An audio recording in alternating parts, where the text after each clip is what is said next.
Interviews have many different purposes and techniques in order to get whatever the result the interviewer wants out of the guest or contributor. In this video, I will be talking about a few of them. Interviews have four main purposes. These are research, informational, interpretive, and emotional. Within these interviews, there are many types of questions that can be asked, like open, closed, direct, indirect, and suggestive, each one used to get a specific response from the person being interviewed.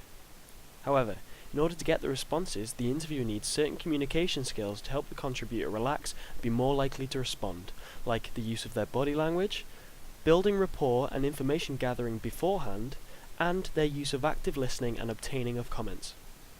A mixture of all of these finalizes itself into the interview style. These can be hard news or combative, like Jeremy Paxman, light-hearted or entertainment, like Jonathan Ross, promotional or investigative, like The News. The interviews that I will be looking at will be Russell Brand on MSNBC, Bear Grylls on Piers Morgan's Life Stories, and Donald Trump on Fox News. All right, joining us now, he's a really big deal. He's a big deal. I know. I'm told this. I'm not very pop cultured. I'm sorry. Comedian, movie star, author, and host of the show Brand X, Russell Brand. The purpose of this interview is informational, as Russell Brand is trying to promote and give information about his new comedy tour, as shown when the host asks Russell, Tell me about the tour. You're starting in Abu Dhabi? Brand then responds by saying some of the places the tour is going, including Middle Eastern nations, South Africa, Europe, and America, and also what the tour is about. One style of the interview is entertainment. This can be seen when the host Brian is talking about how he cannot understand the British accent and tries to make a joke about how Russell looks and sounds. Funny, the accent, when I see him in person, it's totally fine. Forgetting Sarah Marshall or the TV show, it's fine. But on satellite radio in the car, I can't understand a single joke you say. You can't understand it. Can you I can't. understand me? Yes, but I'm telling you, when I'm driving in the car and everyone's laughing in the audience of the radio, I'm like, I have no idea what he's saying. One other style of the interview used in this clip is promotional. This is evidential when Brand begins talking about his new tour, as I talked about previously. I'm here to promote a tour called Messiah Complex. It's here for the people of America. I want the people of America to come and see me do stand-up. Go to russellbrand.tv where you can purchase tickets to see me.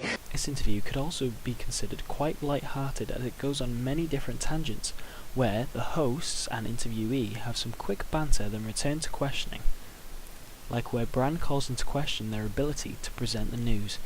These people, I'm sure, are typically very, very good at their job. What is it? You're conveying news to the people of America. Yes. People of America, we're going to be okay. Everything's all right. These are your trusted anchors. It becomes quite comical, with all the people there enjoying Brand's impression of a newsreader.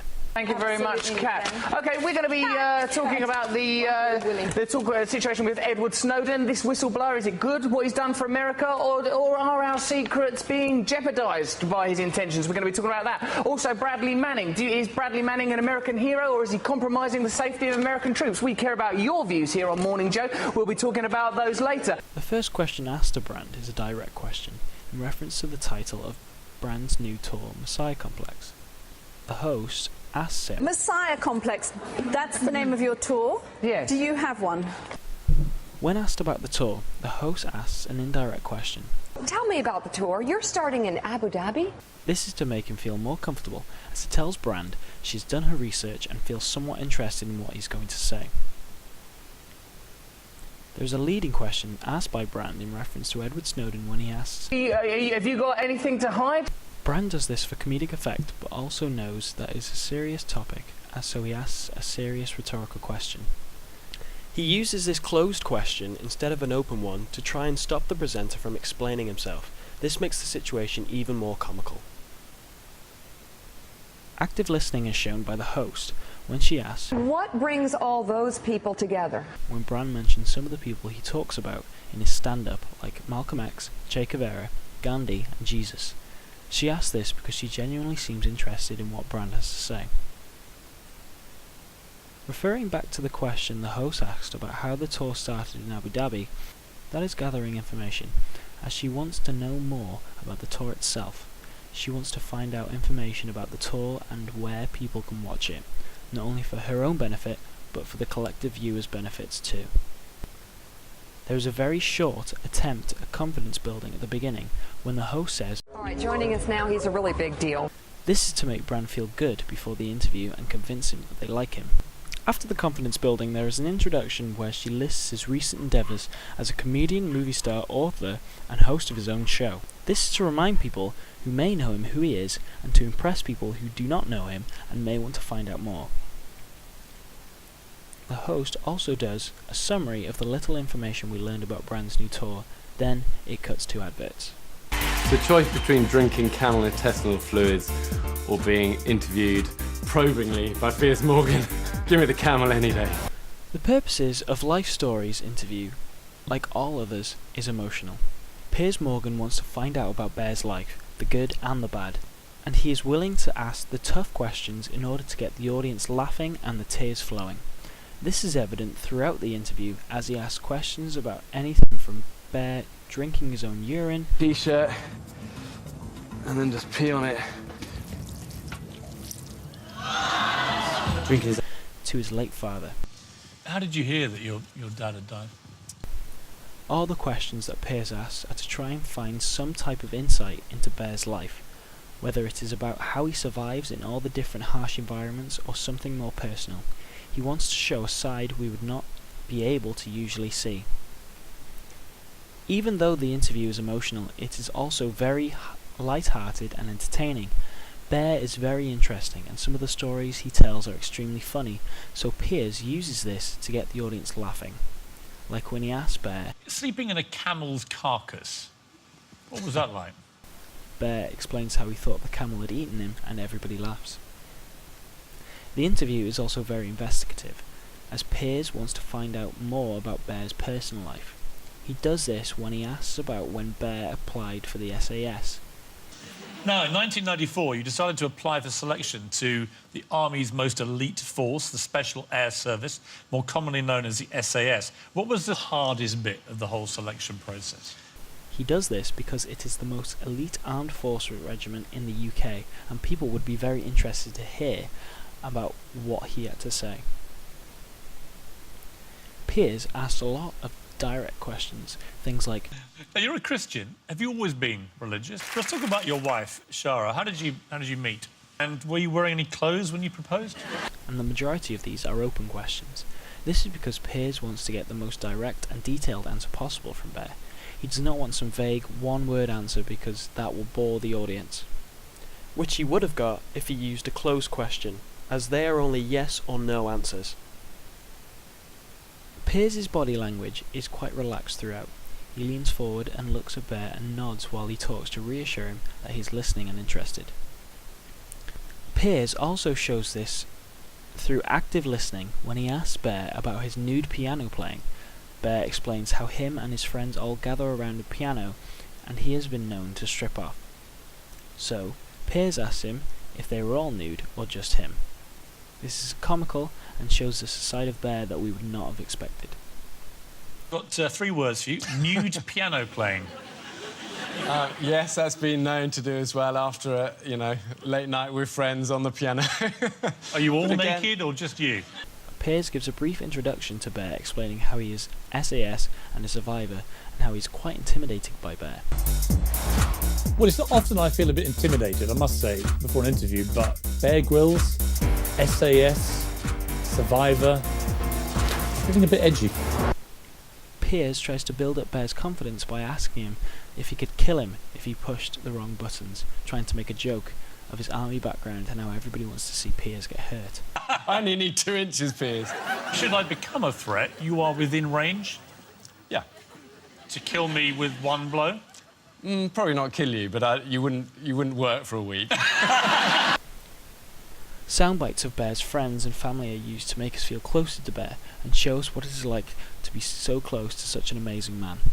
He's the toughest, hardest guy I know. He's like mountaineer, avalanche man. He's one of those rare alpha male, the guy you'd want around when it all went pear-shaped. Ex-Eton, ex-SAS, posh, good-looking, hard as nails. He's the real James Bond. Piers summarises the interview with one final question to Bear, asking him, Final question, Bear. If you could give me one survival tip If I was stuck on a desert island, what would it be? Piers chose this question because it sums up what Bear has been trying to achieve throughout the years, teaching people not only how to survive, but how also to have the belief in yourself in order to use those lessons. I spoke with him earlier about his plans, free speech, Jeb Bush, and whether you have to be to run for president. The purpose of this interview was to find out whether he would run for election. The purpose of the interview from Megyn Kelly's point of view is informational, as she wants to know Trump's opinion, and therefore, from Trump's point of view, the purpose is interpretive, because he is expressing his opinion. This is shown when talking about the war in Iraq and whether the troops should have gone in or not.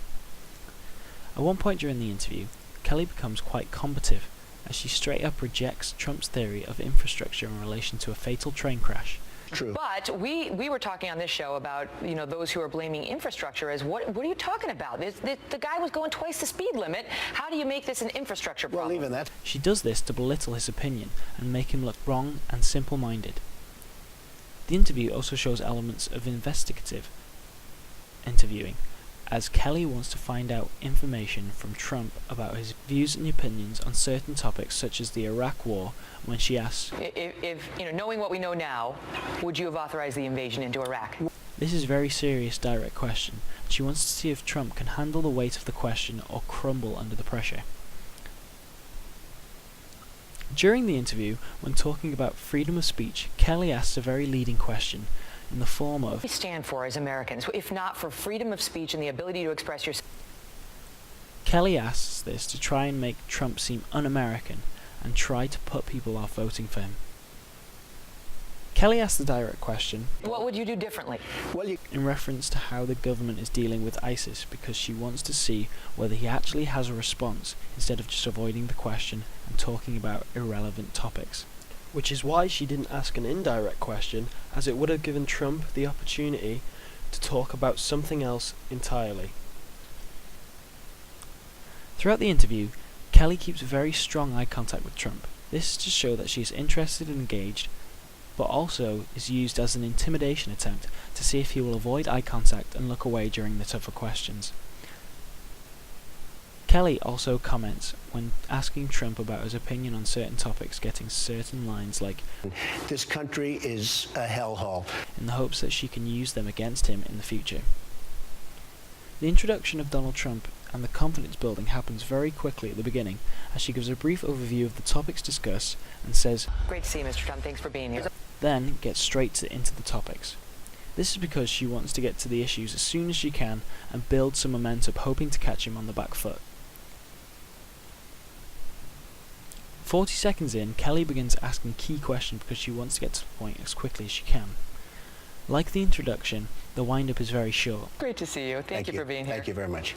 Is all that is said after the questioning, and the interview is over.